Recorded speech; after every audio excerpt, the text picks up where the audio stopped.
안녕하십니까. 2학년 세계사 시작하겠습니다. 선생님이 지난 시간에 몸이 좀 많이 안 좋아서 수업을 제작하지 못했는데 자습으로 하게 해서 미안합니다.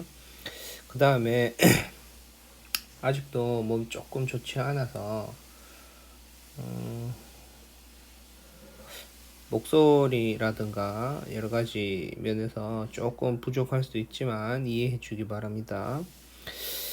그 수업 시작하기 전에 아직 출석 체크 안 했으면 출석 체크하고 오고, 그 다음에 그 댓글은 오늘 안에 꼭 달기 바랍니다.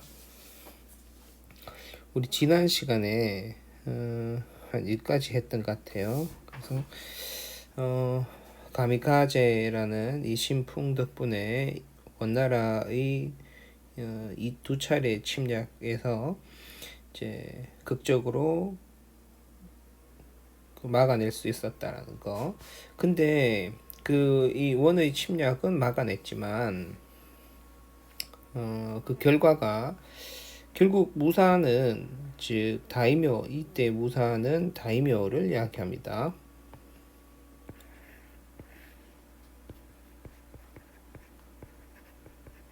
를 이야기해요. 그래서 이 다이묘 입장에서는 어쨌든 스스로 방어하고 이 전투 과정에서 많이 피해를 입었을 것이고, 또 전쟁 준비를 위해서 세금을 올려받으면서 결국 다이묘의 경제적인 궁핍 이런 것들.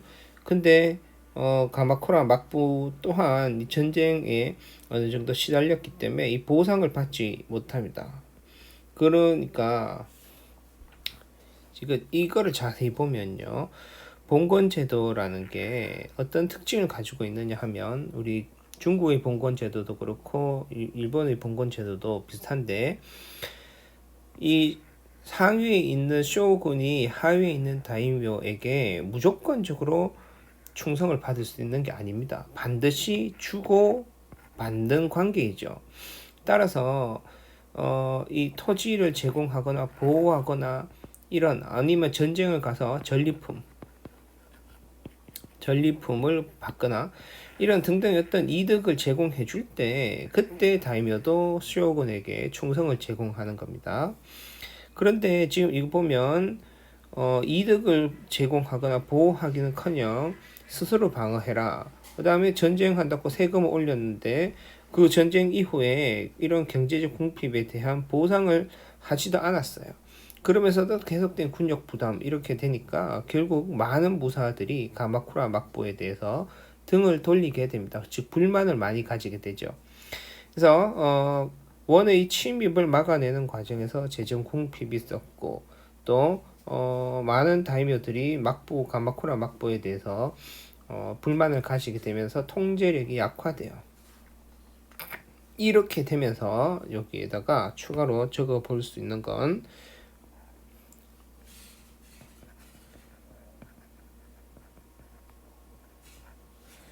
천황이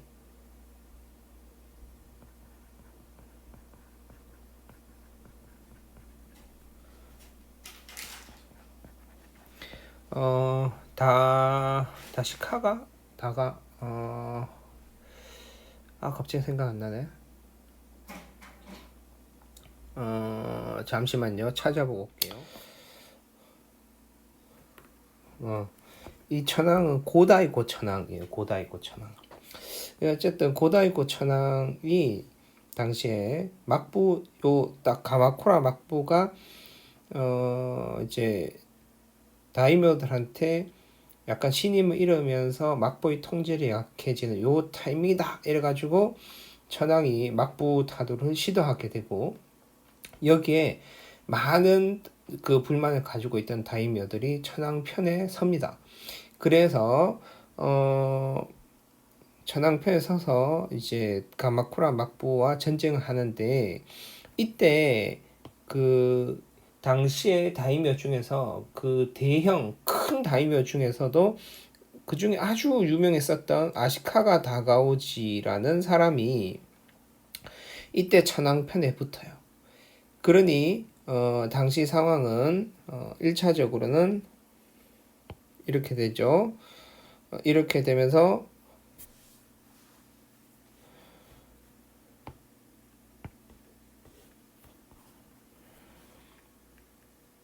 시도하게 되면서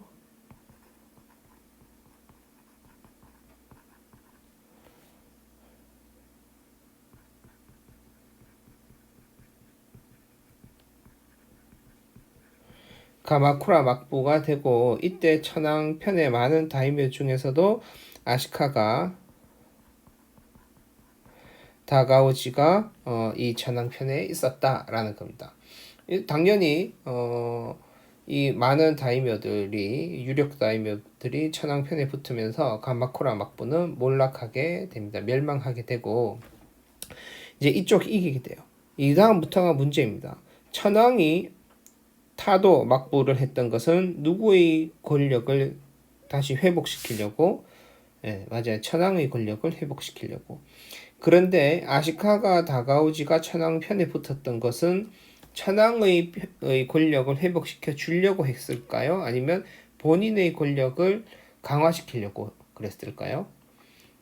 맞아요. 그래서 이 아시카가 다가오지는 본인의 권력을 강화시키려고 간 것이었고, 천황은 본인의 권력을 강화시키려고 한 거였어요. 그렇기 때문에 이제 천황과 아시카가 다가오지 사이에 또 전쟁이 일어나게 됩니다. 근데 천황은 당시에 실권이 있었으니까 없었으니까? 없었죠. 그냥 어떤 명목상의 상징적인 존재였을 뿐이지 아무런 힘이 없었어요. 그에 반해서 아시카가 다가오지는 막강한 권력을 가지고 있었지요. 그래서 결국 아시카가 다가오지가 이 도쿄 근처 요쯤에 무로마치가 있습니다. 여기에 막부를 세우면서 고다이고 천황을 쫓아내버려요. 폐위시켜버리고 새로운 천황을 즉위시킵니다. 그러면서 이 고다이고 천황은 한 요쯤에 있는 섬에다가 쫓아버려요. 쫓아버리는데 이 또 아시카가 다가오지에 반하는 일부 세력들이 이 고다이고 천황을 다시 모셔와가지고 요 밑에 이 밑에 이름 뭐더라? 잠시만요.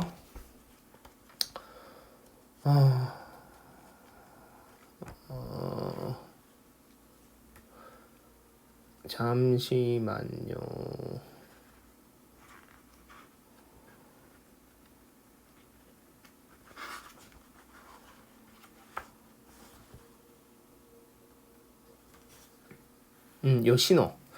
요시노라는 곳에 데리고 옵니다. 그러니까 천황이 두 명이 생기는 거죠.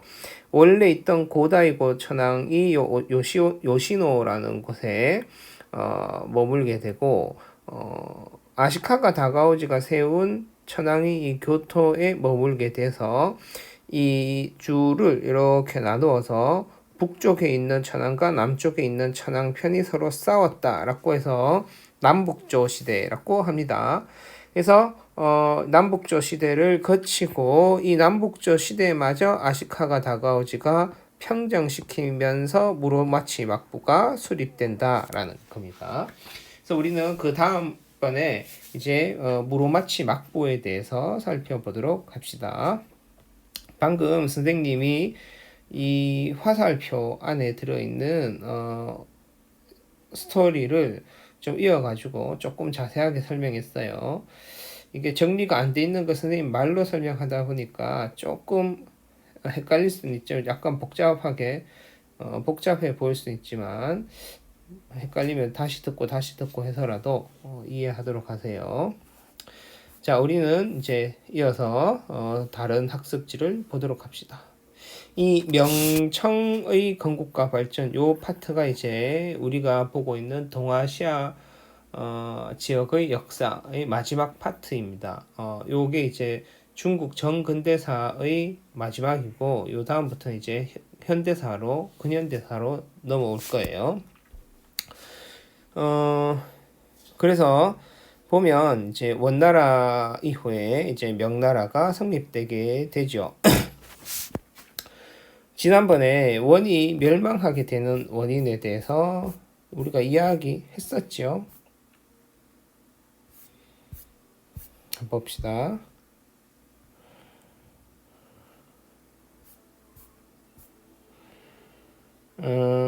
원의 멸망 여기 나오잖아요. 원이 멸망하게 되는 것은 결국 사치와 낭비, 뭐 라마교 이런 것으로 인해서 재정 낭비. 그래서 이 재정 낭비를 타개하기 위해서 교촌을 남발하고 물가가 폭등해서 이 물가 폭등으로 인해서 농민들이 엄청 살기 힘들어지니까 농민 반란이었던 홍건적이 난이 일어난다 했었죠. 이 홍건적 중에 한 명이었던 주원장에 의해서 명이 건국된다라고 다 이야기했습니다.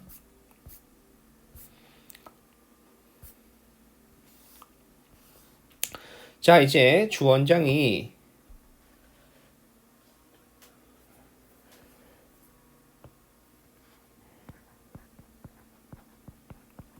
난징을 수도로 명을 건국합니다.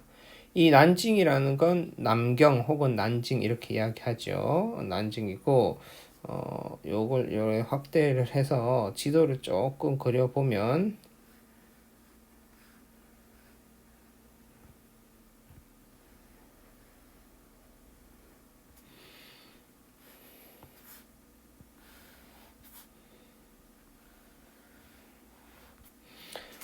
요게 황허하고 요게 창장강이라고 한다면 난징은 강남 지역에 존재했습니다. 한 요쯤에 난징이 존재했어요. 쉽게 이야기해서 이 원나라 전역에 대해서 여기 북경에 여기 있죠. 전역에 대해서 원나라가 이제 후기에 재정 압박으로 인해서 물가 상승이 막 일어나고 교촌 남발하고 이렇게 혼란스러우니까 각 지역에서 농민 반란이 일어나게 됩니다. 각 지역에서 농민 반란이 막 일어나요. 그 중에서 이 남경을 중심으로 농민 반란을 일으켰던 지도자가 주원장입니다. 그래서 이 주원장이 이 강남 지역을 바탕으로 점점 세력을 확대해서 또 어느 정도 세력이 확대되니까 강남의 명나라를 건국하게 되는 겁니다. 아직까지는 명이 막 건국되는 아직까지는 초창기에는 화곡 지역은 아직 원이 존재하고 있죠. 요 베이징을 수도로 해서. 그래서 북쪽에는 원이, 남쪽에 명이 건국된 이 상태에서 계속해서 세력을 확대시켜서 몽골족을 몰아내고 완전히 몰아내고 북원까지 중국 전역을 통일했는 것까지가 이제 주원장이 한 거예요. 주원장이 한 겁니다. 그래서 이 원이 이때는 요 북쪽으로 쫓겨나서 원래 몽골이 있던 요 조그마한 지역에 북원이라고 해서 만들게 됩니다. 그리고 여기에는 없어지죠. 다 명이 되는 거죠. 그래서 아직까지는 수도가 여기 난징에 있어요.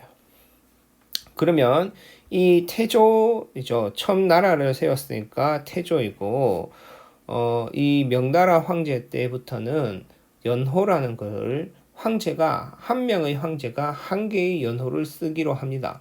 이전까지는 황제가 이번 해까지는 연호를 예를 들어서 홍무라고 썼다가 그 다음부터는 예를 들어서 영락이라고 또 쓰기도 하고 이렇게 한 명의 황제가 2개, 3개의 연호를 쓰기도 해요. 근데 그렇게 하니까 백성들이 너무 헷갈린다. 그래서 이 명나라 때는 황제가 한 명의 황제가 하나의 연호만 쓰기로 하는 거예요. 그래서 이 태조 주원장이 썼던 연호는 홍무였습니다. 그래서 이 주원장을 홍무제라고 이야기하기도 하고 죽고 나서 신하들이 이름 붙인 건 태조라고 붙인 거예요. 그래서 태조, 홍무제, 주원장 전부 다 같은 사람입니다. 이 홍무제의 정책은 뭐냐? 크게 제일 첫 번째는 황제권을 강화합니다. 모든 나라를 세운 왕들이 초창기 과제는 황제권 강화라고 생각하면 편합니다. 그런데 지금까지 이 경향성이 있습니다. 지금까지 중국에서 황제권을 강화해 왔는 과정을 살펴본다면 진나라 그러니까 봉건제 시기 이후에 즉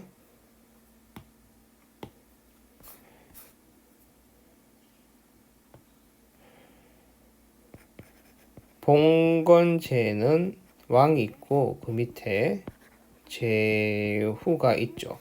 이 둘은 거의 독립적이에요.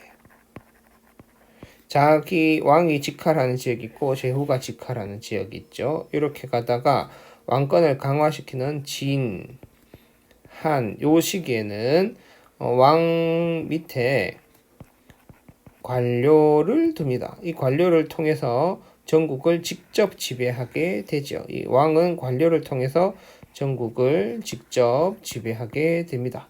이렇게 되니까 결국 누구의 힘이 점점 강해집니까? 시간이 지나니까 이 관료가 어쨌든 이 관료는 신하니까 지방에 있는 중간에 보면 호족들에 의해서 관료가 되면서 결국 뭐 이 당나라 시기로 오게 되면 관료가 귀족이 되면서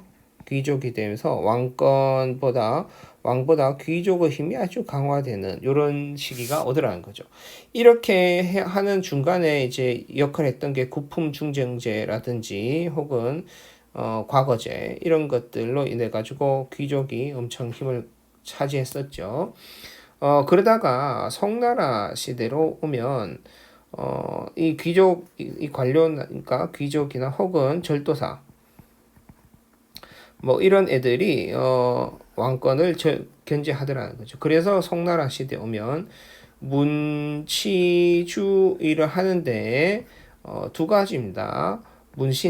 문신의 숫자를 늘리고 그 다음에 군인의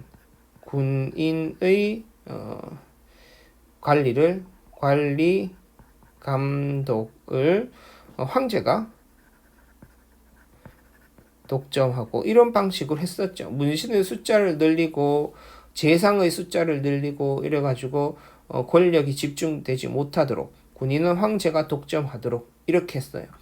이렇게 했지만 이렇게 문신의 숫자를 늘리고 재상의 숫자를 늘리지만 그래도 재상은 존재하죠. 그래서 이 뒤에 명나라로 오게 되면 황제권 강화 방식이 이제 종국에는 재상을 없애버려요. 재상 이런 거 장관 이런 거 없다. 그냥 전부 다 너거는 9급 공무원만 해라. 이런 거 9급 7급 6급까지만 하고 5급 이상은 없앴다. 이렇게 보는 게 오히려 속 편합니다.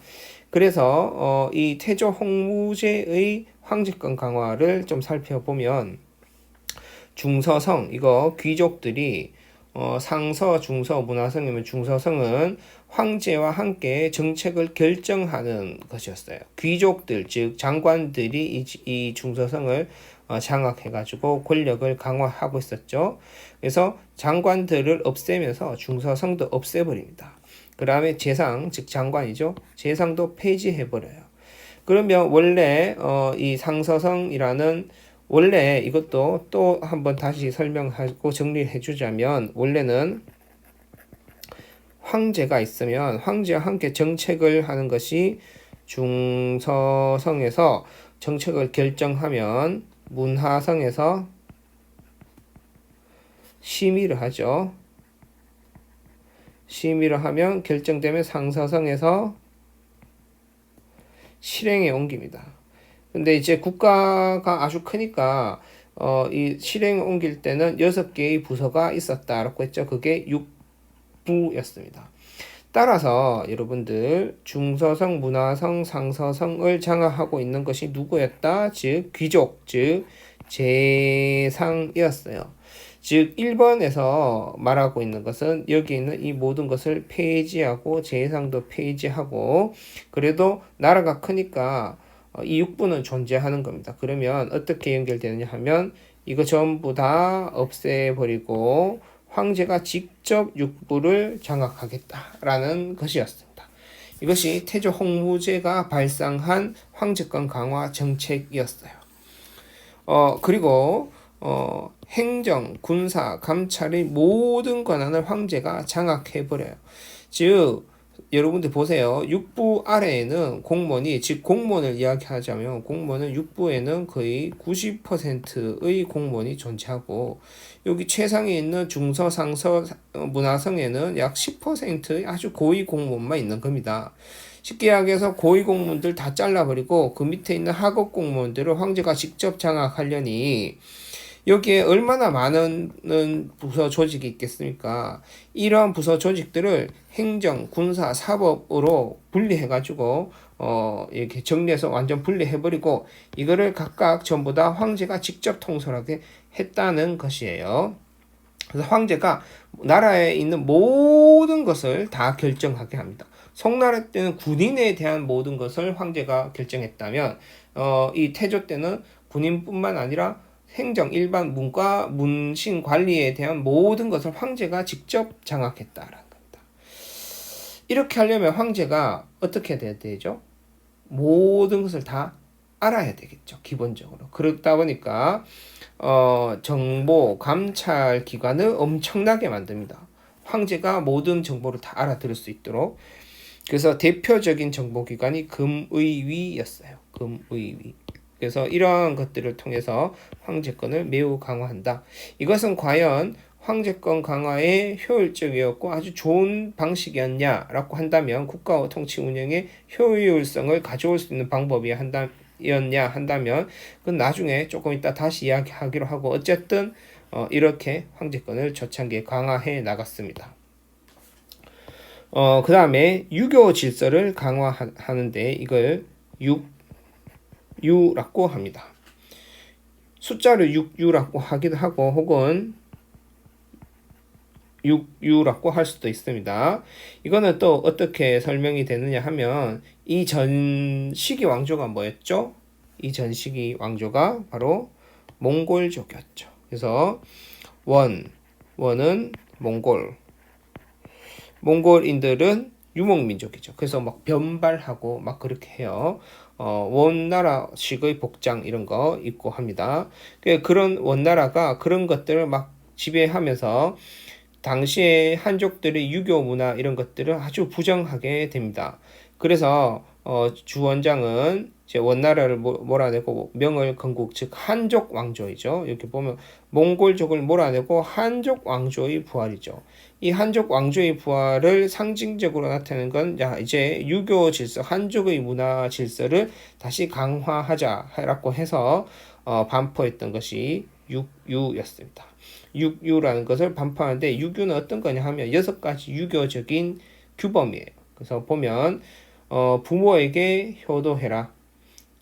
효도가 유교에서는 엄청 중요합니다. 기본적으로 효도라는 걸 모토로 해서 임금에게 충성을 이끌어내기 때문에 노인을 존경해라.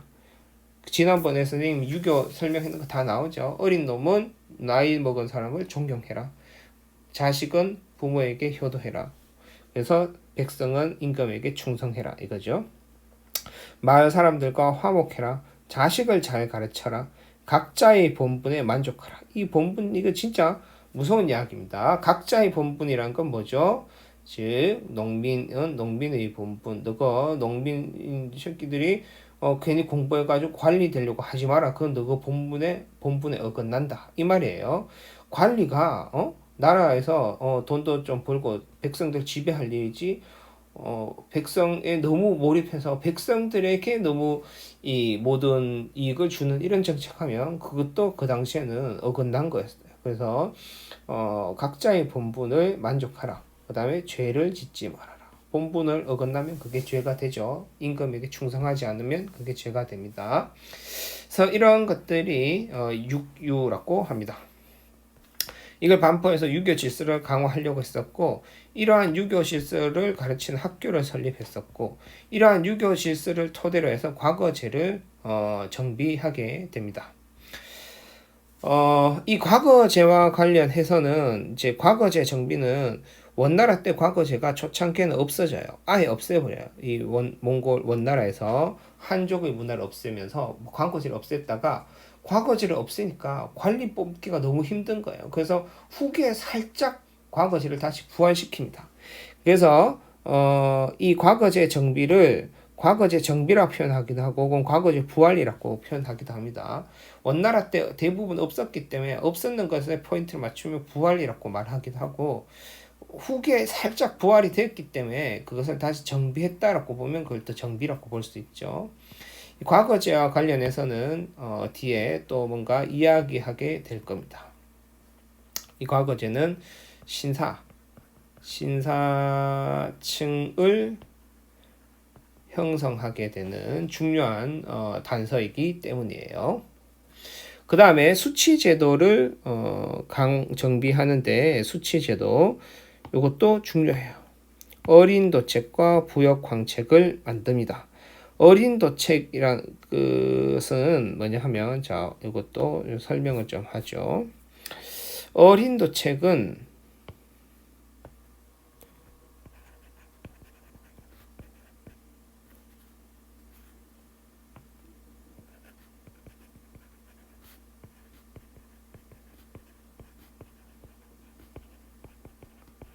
토지대장입니다. 그래서 어린 도책이라는 건 이렇게 돼 있어요. 예를 들어서 어떤 고을의 토지를 이렇게 그림으로 그려요. 그래서 여기서 여기까지는 제규 땅, 여기서 여기까지는 예를 들어서 원석이 땅, 여기서 여기까지는 예를 들어서 원희 땅, 여기서 여기까지는 은결이 땅, 뭐 이런 식으로 이렇게 여기서까지는 또 누구 땅, 여기서 여기까지는 누구 땅, 여기서 여기까지는 누구 땅, 이렇게 진짜 보면 이런 식으로 뭐 이렇게 해놨어요. 이게 뭐 같죠? 이렇게 해서 이름을 다 적어놨어요. 그럼 이게 뭐 같습니까? 이게 바로 물고기 비늘 같다라고 해서 물고기어예요. 비늘린. 그래서 물고기 비늘을 그림으로 그리는 책이라는 뜻이죠. 그래서 토지대장입니다. 그 다음에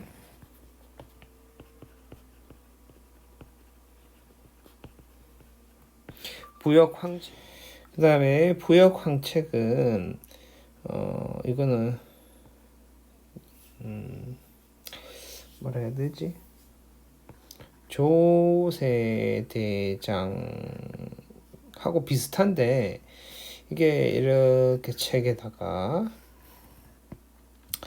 뭐 예를 들어서 박지규 주소 평수 차 그 다음에 예를 들어서 집에 나무는 나무 몇 그루 소는 몇 마리 그 다음에 땅은 몇 평 무슨 농사 그래서 농사는 1년에 작년에 2019년에 얼만큼 생산했는지 뭐 이런 것들을 다 적어 놓은 거예요. 다 뭐 아들 그래서 이렇게 다 조사했는 것을 토대로 해서 세금을 때린다 세금을 매긴다 이 말이죠. 그래서 이 책의 표지가 황색 노란색이었기 때문에 부과한다 세금을 부과하는 표지가 노란색의 책이라는 뜻입니다. 그래서 이걸 부역황책이라고 해요. 그래서 이런 식의 어떤 조세를 부과하는데 필요한 책을 자료를 완벽하게 만들었다라는 의미에서 아주 중요한 것이에요. 그 다음에 이갑제라는 걸 실시합니다. 자, 이갑제는 무엇이냐 한다면 이게 이제 이갑제에 대한 교과서상의 그림이에요. 이거는 뭐냐 하면 이 그림이 좀 헷갈리게 돼 있는데 이것도 이걸로 봅시다. 결국 우리가 생각해 보면 지방 제도라는 건 황제의 명령이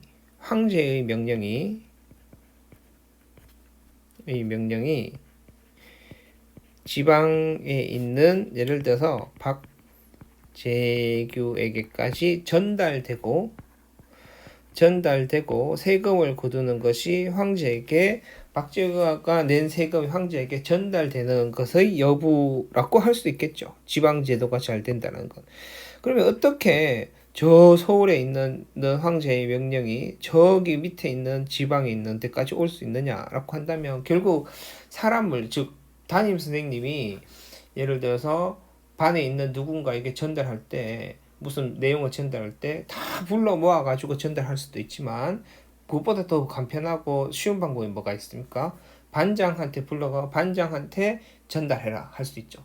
전 학년에게 전달하려면 어떻게 하면 편하죠? 전교학생회장을 불러서 전교학생회장이 학년 대표를 불러가지고 학년장한테 이야기해주면 학년장이 각 반장을 불러가지고 전달해주면 이런 방식이 될 수 있겠죠. 마찬가지입니다. 각 가호를 10개의 가호를 묶어요. 그러니까 100개의 가호를 묶습니다. 100개. 100명이에요. 100명 중에서 100명을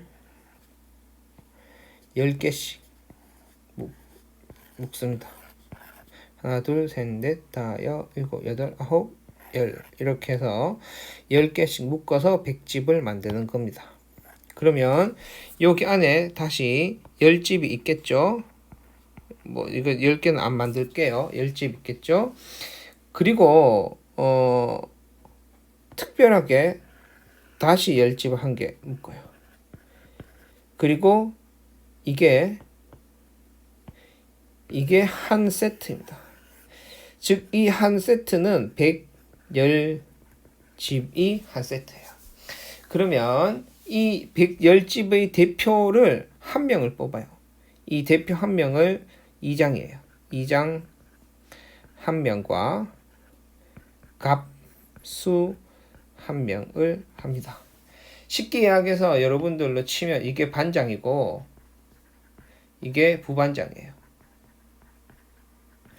그러면 반장을 해서 평생 반장만 하락하면 10박스겠죠. 그래서 반장 할 수 있는 사람을 10집을 만드는 겁니다. 이게 이제 이 10명은 돌아가면서 반장을 하는 거예요. 예를 들어서 1년은 이 집에서 반장, 그 다음에 2년째는 이 집에서 반장, 또 3년째는 이 집에서 반장, 4년째는 이 집, 이렇게 돌아가면서 이 10집을 2장호라고 합니다. 그 다음에 이 갑수호는 여기 안에서 이렇게 돌아가면서 하는 거예요. 이거를 갑수호라고 합니다. 이렇게 되는 거예요. 그래서 그러니까 이제 잘못 제가 착각했어요. 갑수 10명이죠. 10명. 한 거에서 한 개라고 제가 자꾸 착각했어요. 그러니까 이렇게 갑수가 된 거예요. 지금 예를 들어서 명령을 내리면 이장을 불러가지고 명령을 내리면 이장이 야 갑수 10명 모여 이래가지고 10명 하면 각 10집 그룹에 다 전달이 되고, 세금을 거둘 때도 이렇게 하고, 앞에서 봤던 부역 황책과 어린 도책을 만들 때도 이 이갑제를 이용해 가지고 다 만들었습니다.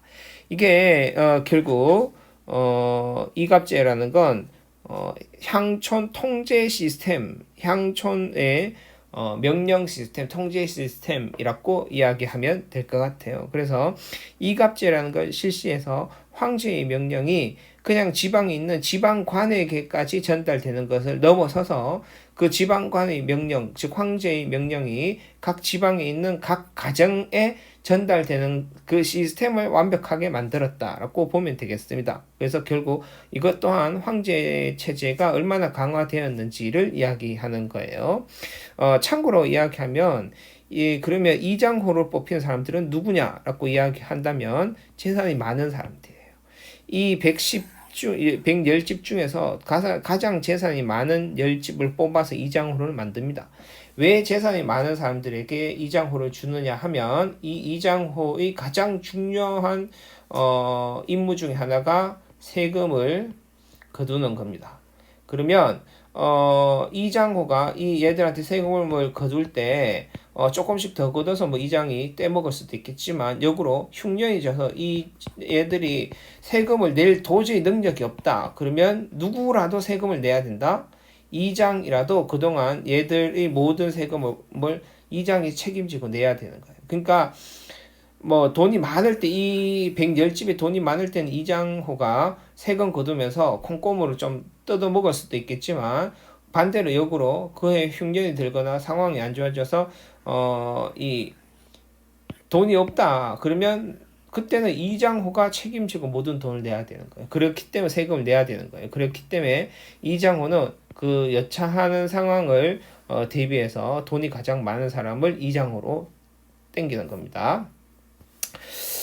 그렇게 해가지고 수치 제도를 강화했었고, 그 다음에 이제 해금 정책을 펴니다. 해금 정책이란 건 뭐냐 하면, 바다 해자예요. 그래서 바다에 나가는 것을 금하는 정책입니다. 따라서 왜 해금 정책을 했느냐라고 이야기한다면, 이 지도를 생각해 볼 필요가 있어요. 명나라가 처음 세워지는 즉 주원장이 홍건적의 시절 때는 어땠느냐? 그래도 아직까지 전국을 원이 통치를 하고 있죠. 원은 몽골이죠. 따라서 그 이전까지만 해도 바로 얼마 전까지만 해도 고려도 몽골의 영향권 아래 주변에 있는 모두가 동남아시아 베트남부터 시작해서 모든 나라가 몽골의 세력관 안에 있었습니다. 따라서 명나라가 주원장이 명나라를 처음 세우고 처음으로 이제 했던 이 나라를 세우는 이 시점에 주변에 원의 영향력 아래 있지 않았던 나라가 단 하나도 없었다라고 보면 더 편하겠지요.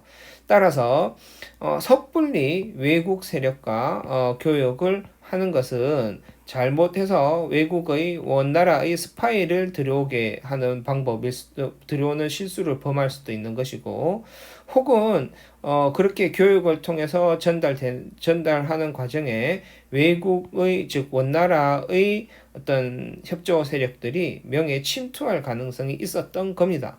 따라서 이것도 중요합니다.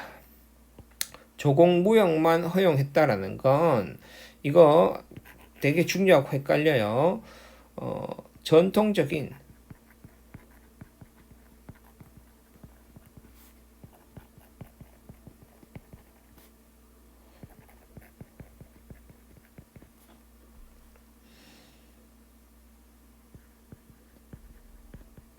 아주 전통적인 우방국하고 최소한 우리가 100% 믿을 수 있는 나라하고만 교류하겠다라는 뜻입니다.